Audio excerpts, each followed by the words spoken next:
Buenos días a todos. ¿Cómo están? Espero todo esté muy bien. Veo que somos pocos. Suele pasarme que me programan cuando no hay nadie. No sé por qué será, pero no voy a pensar en eso en este momento. Pero sí quiero pensar en algo y es pedirles el favor. Si pueden acercarse de pronto a los que están allá atrás, de pronto los hermanos pueden hacerse aquí al lado de mi esposa y podamos ocupar un espacio como para que estemos cerca los unos de los otros. Y si usted ya se ubicó, si ya tiene una silla donde quiere estar sentado, puede abrir su Biblia en el capítulo 45 de Génesis, que es el capítulo en el cual vamos a estar meditando en esta mañana. Capítulo 45 de Génesis.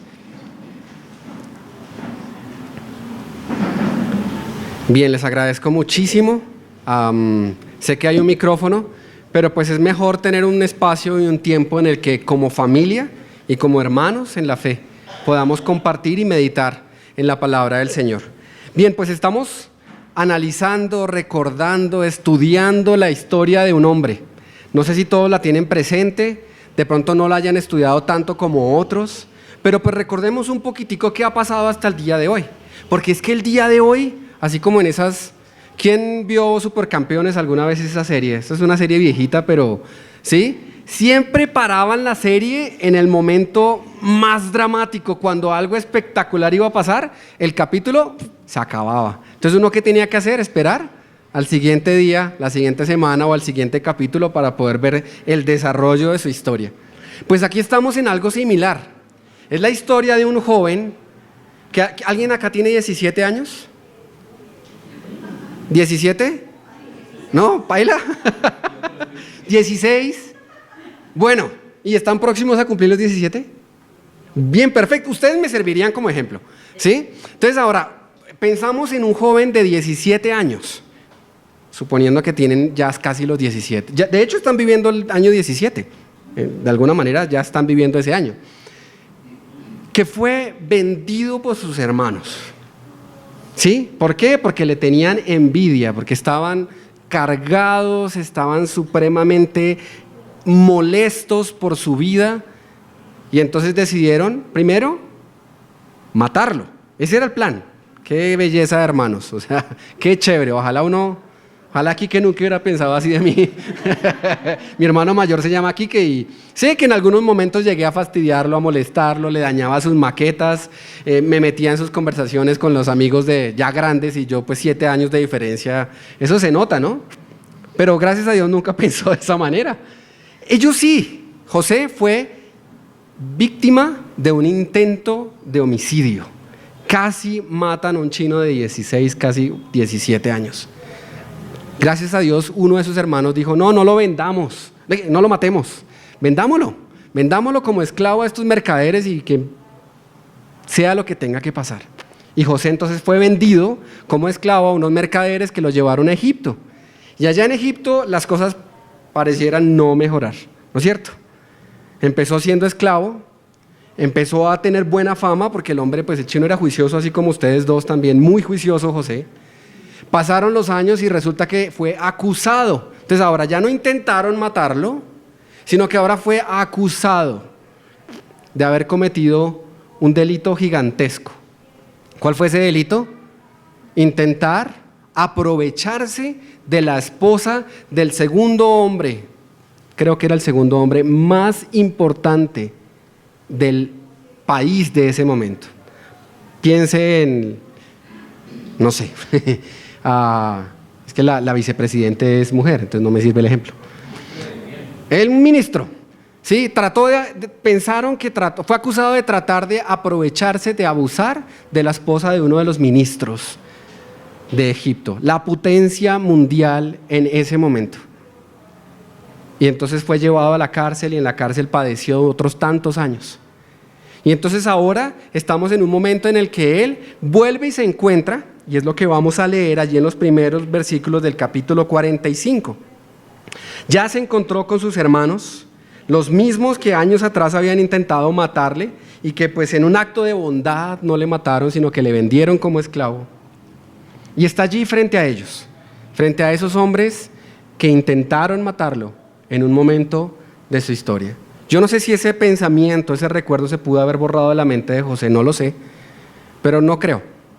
Creo que debe ser difícil. Mi papá contaba, cuando el hermano me dañaba el ejemplo, contaba su historia cuando alguien puso una pistola en su cabeza y le pidió confesar un pecado o bueno, una maldad que él no había hecho. Y si empezaron cuenta regresiva y si él no confesaba haber hecho eso malo, lo mataban. ¿Qué recuerdo tan complejo? ¿Fácil de olvidar? No creo. Y no creo que mi papá pueda olvidar ese momento. Así estaba José frente a estas personas. Quisiera que leyéramos. He dividido, pues voluntariamente y confiando en el Señor, que de pronto pueda manifestar algo de lo que pienso el Señor habló a mí. He dividido este pasaje, este capítulo en 3 partes. Vamos a leer la primera parte, del versículo 1 al versículo 8. Y quiero que con ese contexto en mente, pensando, bueno, ¿dónde estaba José en ese momento? ¿Dónde? ¿Cómo? Bueno, esa era su posición, pero llevémoslo un poquito más a la materia, al punto. ¿Dónde está José? En su casa. Está José en su casa con sus hermanos y otro poco de personas ahí, las personas que le servían, porque José era un hombre importante ya en ese momento, muchas personas sirviéndole en su casa y están sus hermanos. Leemos entonces que no podía ya José contenerse delante de todos los que estaban al lado suyo y clamó. Me encantaría tener la potencia en la voz del hermano Vargas. Pero dice que haced salir a todos de mi presencia. Y no quedó nadie con él cuando se dio a conocer a sus hermanos. O sea, ¿quiénes quedaron? José y sus, ¿cuántos hermanos? 11, porque ya Benjamín había venido en esta oportunidad. Entonces se dio a llorar a gritos. Y oyeron los egipcios y oyó también la casa del faraón.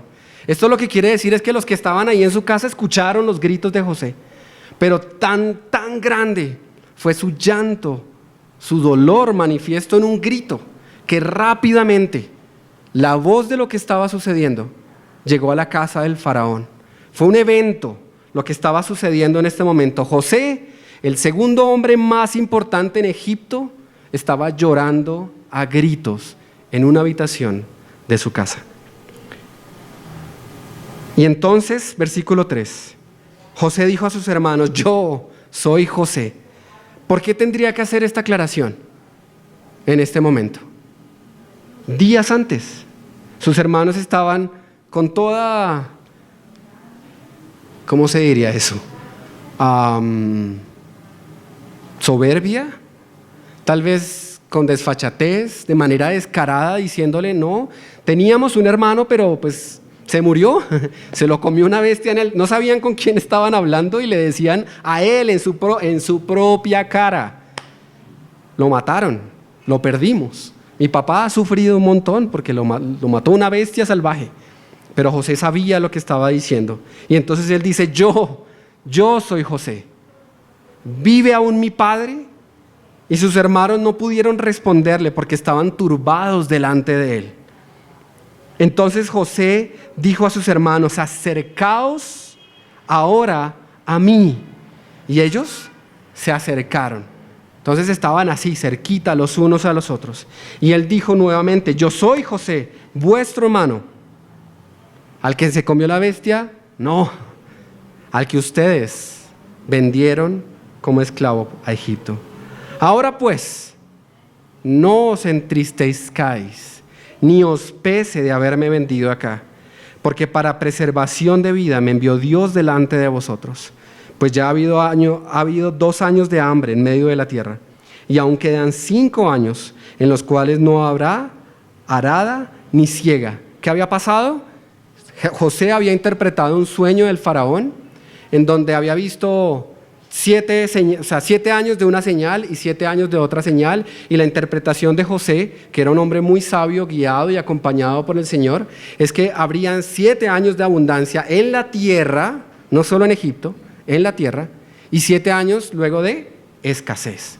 Y entonces José preparó a la tierra de Egipto, y durante esos 7 años de abundancia almacenaron comida para que al llegado los 7 años de escasez tuvieran que comer.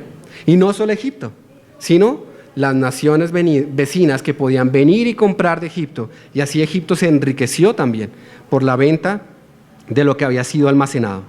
Y quedaban todavía 5 años en los cuales no habría ni arado ni siega, no se podía ni sembrar ni recoger de los frutos de la tierra. Y Dios me envió delante de vosotros, versículo 7, para preservaros posteridad sobre la tierra y para daros vida por medio de gran liberación. Así que no me enviasteis acá a vosotros, sino que Dios me ha puesto por padre de Faraón, y esta quiere decir como consejero, entendiéndose como aquel que da consejo, que guía al Faraón, y por señor de toda su casa. Después de Faraón no había nadie más importante que José, y tenía los privilegios del segundo más importante, y tenía a su mando toda la tierra de Egipto, todo el reino y todo el poder que esta tierra tenía, y por gobernador en toda la tierra de Egipto. Entonces estamos en un momento crucial en la historia de José y su familia.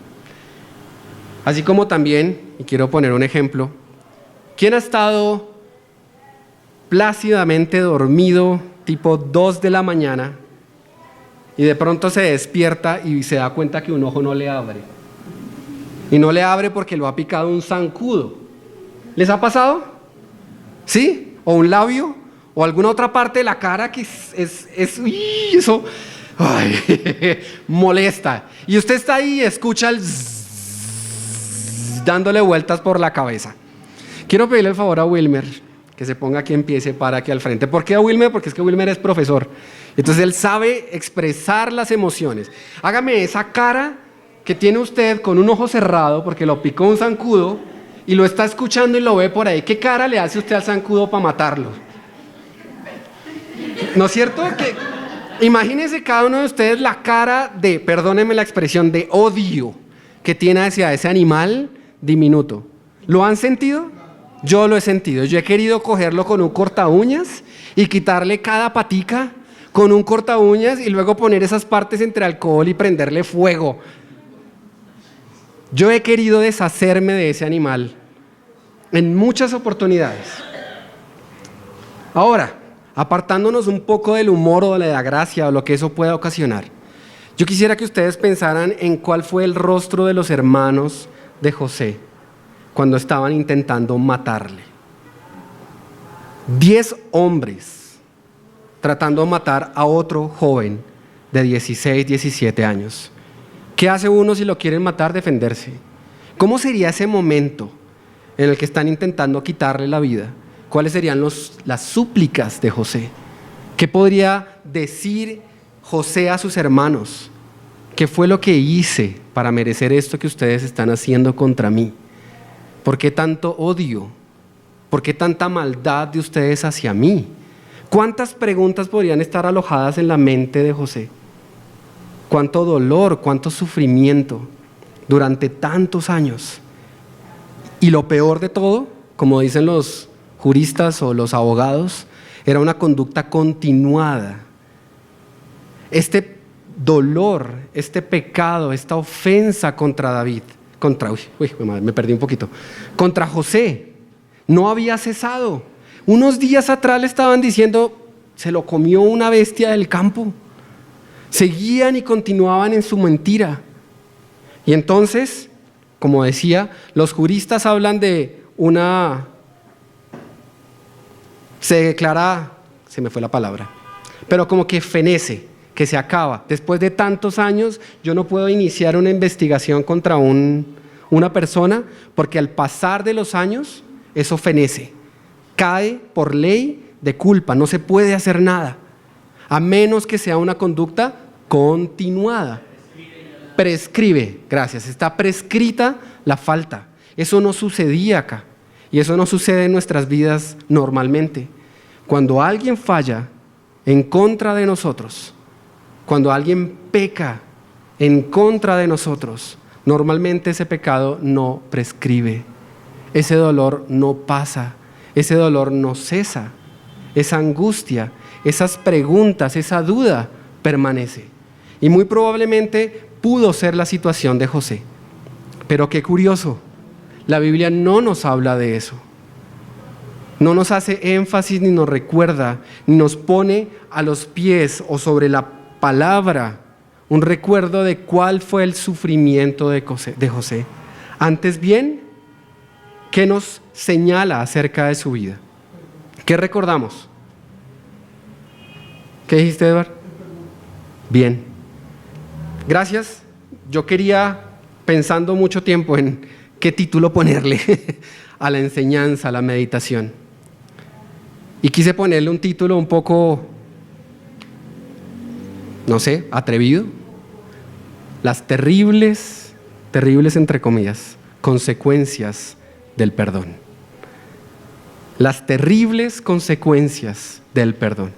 Aquí está José frente a aquellos que en algún momento quisieron matarle. Y hablábamos de que tal vez no podríamos imaginar cuál sería la imagen en su rostro al recordar 10 hombres tratando de matarle y luego tirándole a un foso y luego en un acto de bondad lo vendieron como esclavo para que fuera a una ciudad y se alejara de ellos por completo. Así se libraron de José. Y entonces ahora sí me explica un poco por qué la reacción de José. ¿Por qué José entonces estalló en gritos y llanto en su casa, en su lugar? Pero ¿saben qué me parece increíble de su reacción? Nunca los cogió y nunca les dijo: ustedes quisieron matarme. Yo estoy así, estoy destrozado por el dolor que ustedes me causaron. Quisiera que ustedes allí, no sé si es posible colocar los 7, 8 versículos allá, creo que no alcanza ¿no es cierto que no alcanza? ¿No? Bueno, entonces si tienen su Biblia allí, por favor, lean esos 8 versículos, primeros 8 versículos, y ustedes díganme, ¿cuál fue la reacción de José? Él sí lloró, gritó, se descontroló, perdió el control de sus actos, porque estaba dolido, claro, cargado. Pero ¿qué hizo? ¿Cómo reaccionó hacia sus hermanos? Por favor, lean los versículos, tómense 20 segundos, media hora no, medio minuto para leerlos y discutimos un poquito acerca de lo que hizo José. ¿Alguien se atreva a decir una primera reacción? Yo resalté 2, posiblemente hay muchas más, pero yo resalté 2. De esa angustia y ese dolor que él sacó en ese momento de su padre, pensar en su papá y cómo estaba, que se lo trajera, que Ok. era su papá. Bien. Perfecto, sí. Sí, él pensó en su padre en ese momento. Diría yo, por lo menos, siempre creyendo en Dios, en su voluntad, es lo que más resalta ahí, que a pesar de que ya uno todo efecto tiene una consecuencia, digamos que fue el camino que Dios lo dispuso para poder ayudar a los demás. Perfecto, sí. Muchas gracias. Él siempre consciente, pues siempre vemos allí el dolor tal vez manifestado en pensar en que su padre, qué sería de su padre, que él sabía que lo amaba, y 2, también considerar entonces que Dios estuvo acompañándolo todo el tiempo.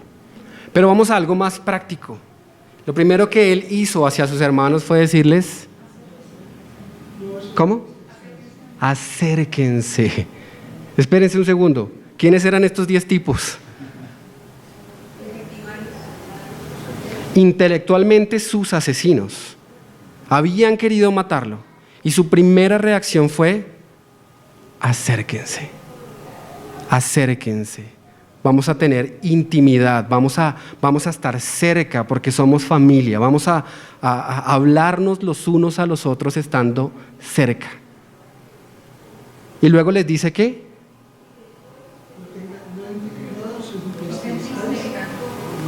No se entristezcan y no les pese haberme vendido acá como Egipto. ¿No les parece increíble esas palabras de un condenado a muerte hacia sus asesinos potenciales? No se pongan tristes por lo que sucedió. No les pese haber hecho lo que hicieron. Ahora, podríamos decir que eso provenía de un corazón. Es que José sabía cómo amar, José sabía cómo perdonar, José sabía cómo llevar esas situaciones, cómo manejar lo que había sucedido. No, No es eso lo que la Biblia nos resalta acá. ¿Qué sí nos resalta? Hablaba ahorita nuestro hermano diciendo, ¿qué dijo José? Hay algo interesante ahí. En lo que él dice, no hay odio. Lo primero, no hay odio. Pero sí hay una gran herida que tal vez nunca tuvo la oportunidad de desahogar esa herida que sentía hasta el momento cuando él pidió que todos sus ayudantes, sí, siervos, salieran. ¿Sí?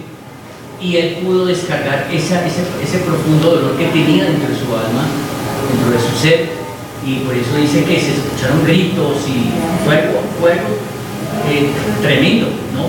Fue la manera de descargar todo aquello que de su frustración de haber sido separado de la casa de su padre.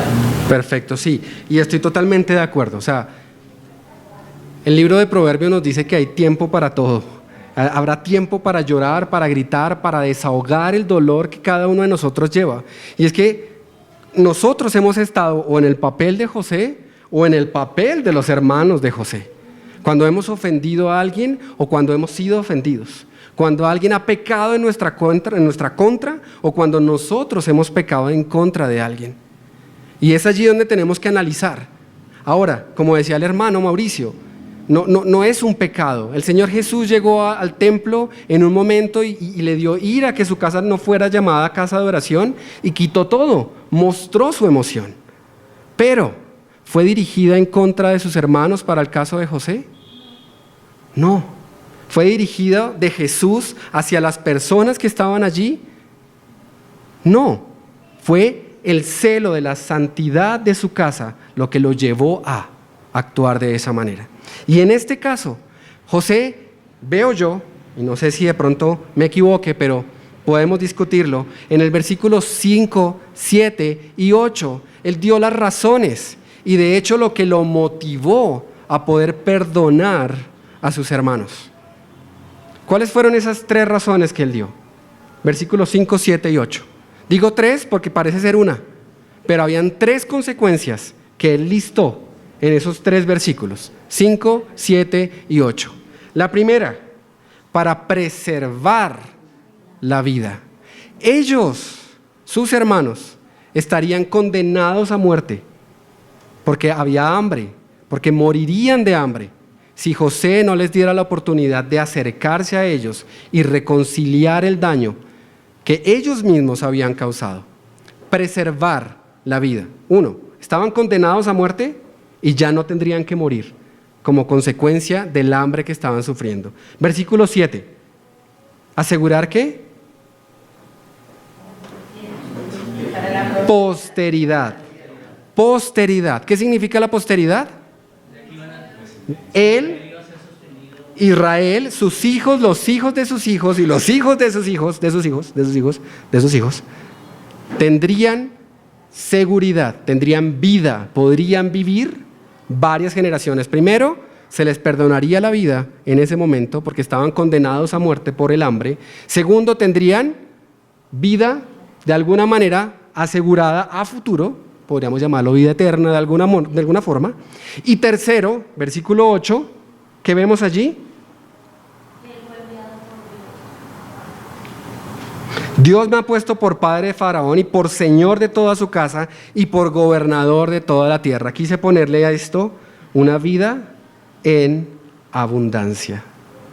El plan de Dios, el plan perfecto de Dios, que en 3 oportunidades nos recuerdan estos versículos, José tuvo presente, era salvarlos de la muerte, era darles posteridad y era permitirles vivir una vida en abundancia. Ese es el plan de Dios en su perdón para cada uno de nosotros.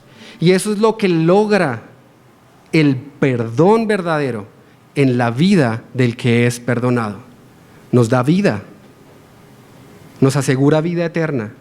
Y no solo eso, sino una vida abundante, porque si no escatimó ni a su propio Hijo, ¿cómo no nos dará con Él todas las cosas? Y esto no se refiere a tener éxito y abundancia, no, es una vida de paz, es una vida de tranquilidad, es una vida de gozo, es una vida de libertad. Y es que el perdón libera. José pudo haber estado durante esos años cargado, sufriendo y apartado allí con sus dudas, con todo lo que estaba sucediendo en su cabeza, pero decidió perdonar, no porque fuera muy capaz en sí mismo, sino porque entendió el propósito de lo que Dios estaba haciendo. Y es que la voluntad de Dios es perfecta. Y miren lo curioso, es que sus hermanos no actuaron inconscientemente, no, ellos pecaron con decisión deliberadamente contra José. Y aún eso, Dios lo usó para su beneficio. No estamos frente al caso de Job, que Job no pecó, el Señor permitió que sufriera, que enfrentara situaciones para mostrar su poder, mostrar su gloria, y aún así Job al final de sus días recibió el doble de lo que había perdido. Pero en este caso estamos frente a alguien que sí recibió pecado. Aún eso, el Señor tiene el poder para transformarlo en bendición a nuestras vidas. Ahora,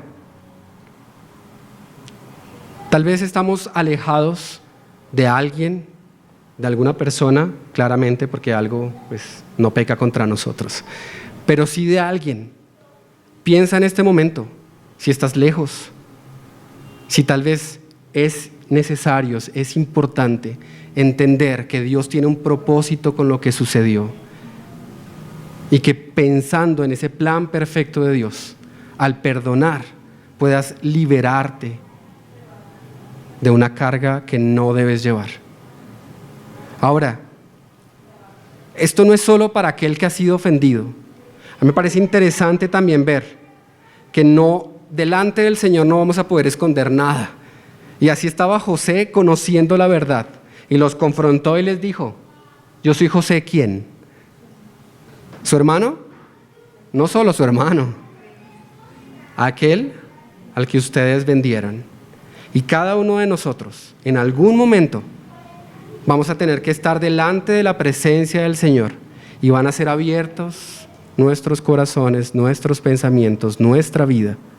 Y todas esas cosas que hicimos van a ser reveladas delante del Padre. ¿Cómo quieres ser encontrado tú en ese momento? ¿Con una cantidad de secretos? ¿Con una cantidad de cosas ocultas en tu vida?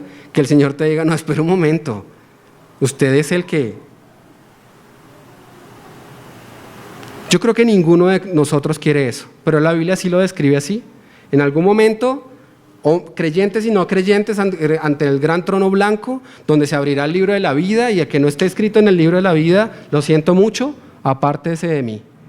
Pero también nosotros como hijos de Dios, si es que lo somos, algún día estaremos frente al tribunal de Cristo y todas nuestras obras van a ser puestas delante de Él y juzgadas.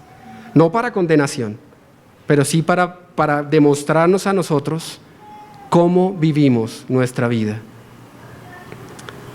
Cuando José les revela esa verdad que ellos querían ocultar, también ellos fueron liberados, porque con libertad podrían ahora acercarse a Él y decir: perdón, discúlpenos por lo que hicimos. No sé cómo fue ese momento y la Biblia no lo describe tampoco. No sé cómo fueron las palabras, y vamos a ver más adelante que ellos tuvieron la oportunidad de hablarse entre ellos, todos. ¿Qué tanto se dirían? No sé. Lo que sí sé es lo que estaba logrando el perdón de José hacia sus hermanos, aún sin que ellos lo estuvieran pidiendo.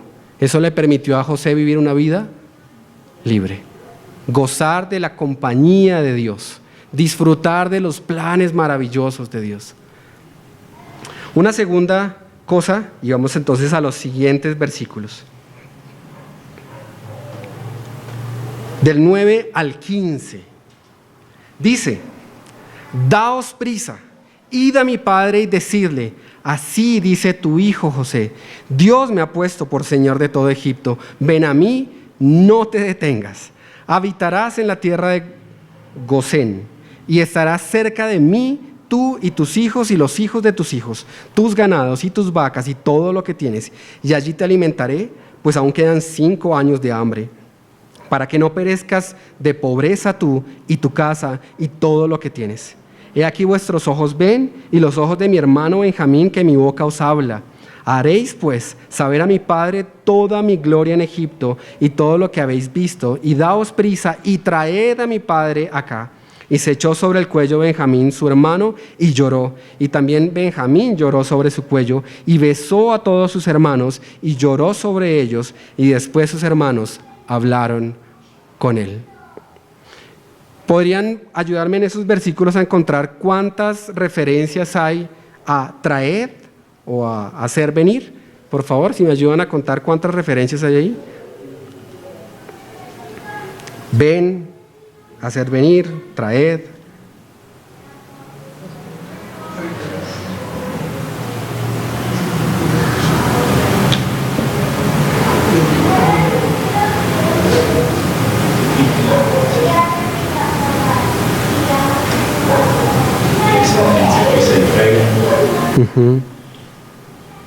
¿Puedes ayudarme a buscar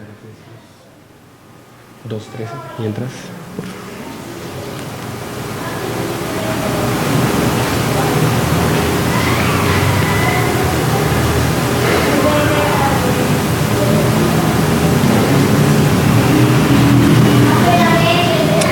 ¿Cuántas más o menos? Mínimo 3. Listo, quedémonos con mínimo 3. 3 referencias a, por favor, traigan a mi padre. ¿Y qué más? A su padre y a quién más. A todas sus cosas. O sea, su hogar, todo lo que él tiene, le pertenece, todo lo que él cuida, todo lo que él es, por favor, tráiganlo. Y es que eso hace el perdón también. Efesios 2:13. Pero ahora, en Cristo Jesús, vosotros que en otro tiempo estabais lejos, habéis sido hechos cercanos por la sangre de Cristo. En sentido figurado, José había muerto, por lo menos para su padre era así, y sus hermanos quisieron creerse la mentira de que así era. Tuvo que haber sangre porque la túnica de José fue llevada a su padre con sangre de un animal. Había muerto. Alguien tuvo que padecer. Asimismo, la sangre de Cristo, que obró nuestro perdón, nos acerca al Padre. Y esto era lo que estaba haciendo José, pidiéndole a su padre que viniera y estuviera cerca a él. Las personas que han revisado tal vez mucho más que yo esta historia, hablan que me han pasado cerca de 22 años desde el evento en que José fue vendido, asesinado de alguna manera, hasta el momento que pudo reencontrarse cara a cara con sus hermanos y obrar en la gracia de Dios el perdón. 22 años estando lejos de su padre, 22 años su padre sin saber de José, 22 años perdiéndose la bendición de ser familia, de compartir, de ayudarse, de apoyarse, de buscarse, de sostenerse, de amarse, de cuidarse, de tantas cosas que una familia debe ofrecer. José se había perdido de todo eso. ¿Por su culpa? No.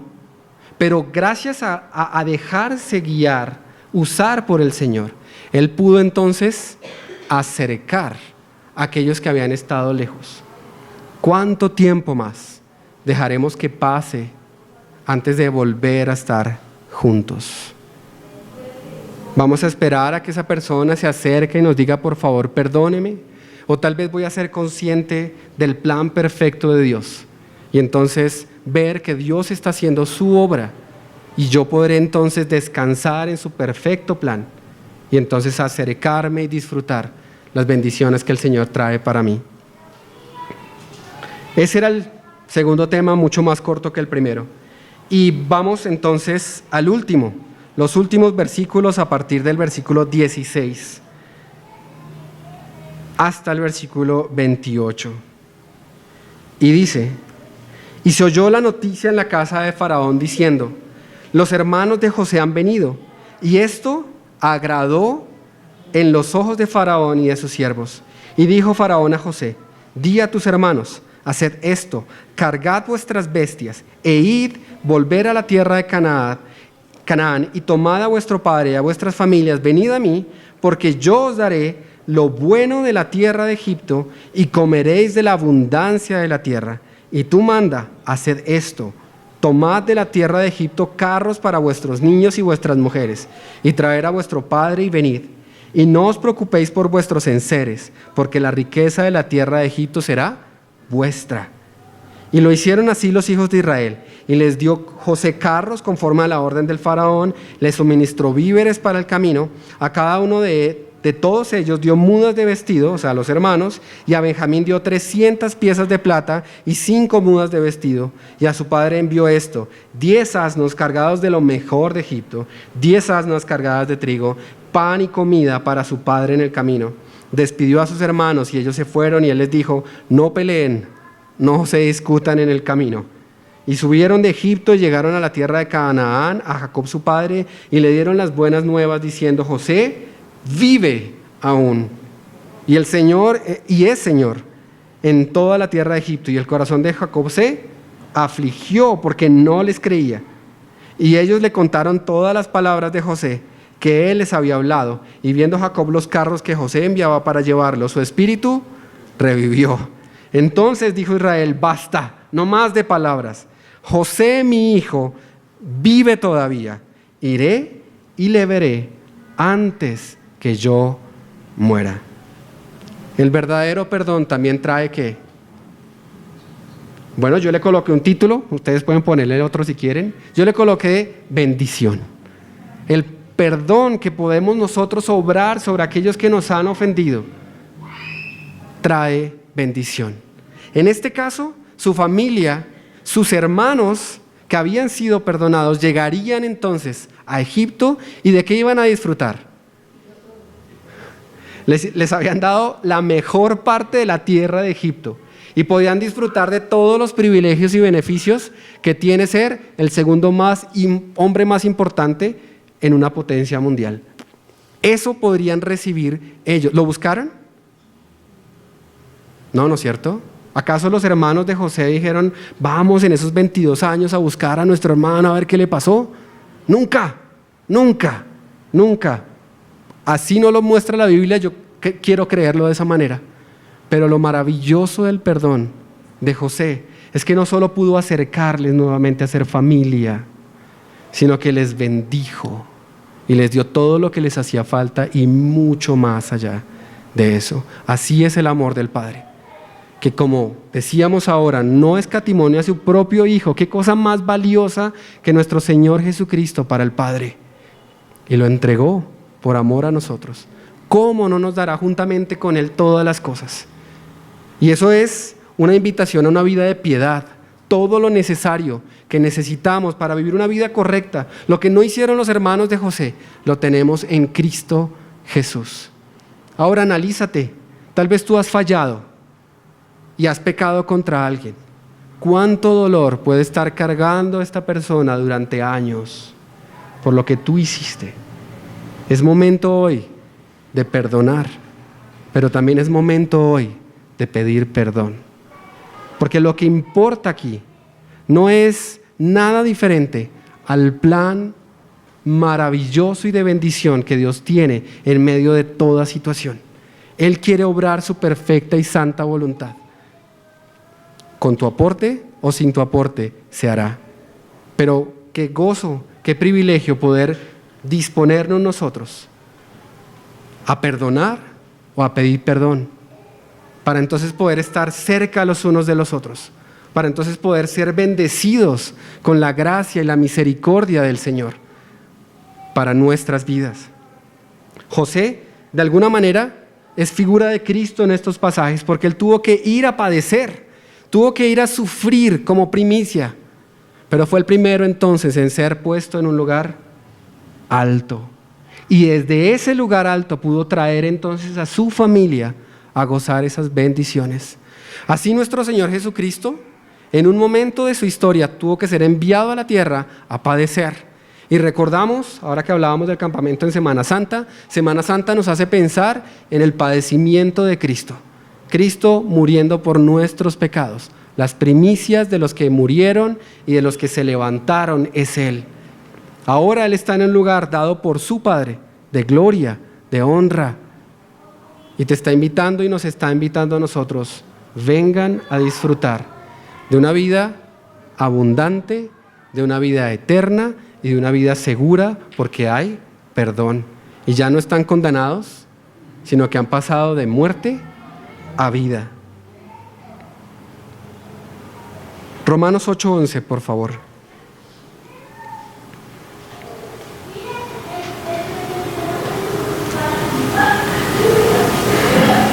Tal vez en cualquiera que sea nuestra situación, como aquel que ha ofendido, aquel que ha sido ofendido, eso lo sabes tú en lo profundo de tu corazón. Pero te has sentido, como meditábamos esta mañana, sin fuerzas. Te has sentido incapaz de hacer lo que debes hacer, de restaurar lo que dañaste. Te has sentido incapaz de perdonar a que te ofendió, porque en tus fuerzas no es posible. Este versículo me hace pensar mucho en que si entendemos, si vivimos la gracia de Dios, esto podría hacerse realidad. Y dice, y si el Espíritu de aquel que levantó de los muertos a Jesús mora en vosotros, el que levantó de los muertos a Cristo vivificará, dará nueva vida, dará nuevas fuerzas también a vuestros cuerpos mortales por su Espíritu que mora en vosotros. Romanos 8:11. De cierta manera José había muerto para su padre, y por eso en sus palabras finales Jacob dice, mi hijo estaba muerto pero vive. Qué gozo para este hombre saber que su hijo, a quien amaba, estaba vivo, que había resucitado de entre los muertos como en algún momento pensó que estaba. No importa cuál sea nuestra situación, Él quiere dar fuerzas al que no tiene ninguna. Podemos ir a Él y ser renovados, y que nuestras cargas y nuestro dolor y nuestra pena y lo que sea puesto sobre Él, porque también Isaías 53 nos dice que Él llevó en Cristo Jesús nuestro dolor, nuestros pecados, la condenación, para que nosotros pudiéramos vivir en Cristo una vida eterna, una vida abundante. Con eso termino, recordando solo 3 puntos que quise resaltar en estos versículos. El perdón libera, te quita esa carga que no debes llevar, porque está puesta en Cristo. El perdón te acerca a aquellos a quienes amas, a aquellos a quienes debes amar, aunque a veces no quisieras amarlos, pero debes hacerlo. Y el perdón trae bendición. Así ha sido con nuestras vidas. El Señor nos acercó a Él y nos ha bendecido con toda bendición espiritual. Podemos nosotros también ser parte de ese plan maravilloso del perdón. Padre, te damos gracias en esta mañana por tu palabra. Gracias por este ejemplo maravilloso en la vida de José, de cómo podemos nosotros enfrentar la dificultad, el dolor, la angustia, Señor, tantas cosas que produce el pecado, porque solo trae muerte y destrucción. Pero entonces podamos aferrarnos a ti y poder recibir vida, podamos recibir también de ti las bendiciones que tienes preparadas para nuestras familias, para nuestras relaciones, para nuestras vidas mismas, Señor. Que podamos vivir en ese perdón, en la gracia, en la misericordia que nos ha sido dada. Gracias, Señor, porque tú estás con nosotros. Y así fue manifiesto en la vida de José. Tú estabas con él, nos revela tu Escritura. Y por eso es que su vida fue diferente, porque tú le acompañaste, pero él fue consciente de esa compañía. Queremos vivir de esa manera, Señor. Te rogamos ojos dispuestos y corazones abiertos, Señor, a tu presencia a nuestro lado, que en los momentos de dificultad podamos saber que tú estás con nosotros, que en los momentos de dolor, de soledad, podamos ser conscientes que tú jamás te has apartado de nuestro lado. Gracias porque tenemos ese perdón. Ayúdanos, te pedimos, Señor, a vivir también en ese perdón día tras día, para entonces mantener relaciones cercanas, para entonces ser bendecidos en tu voluntad. Damos gracias y oramos en el nombre de Cristo. Amén.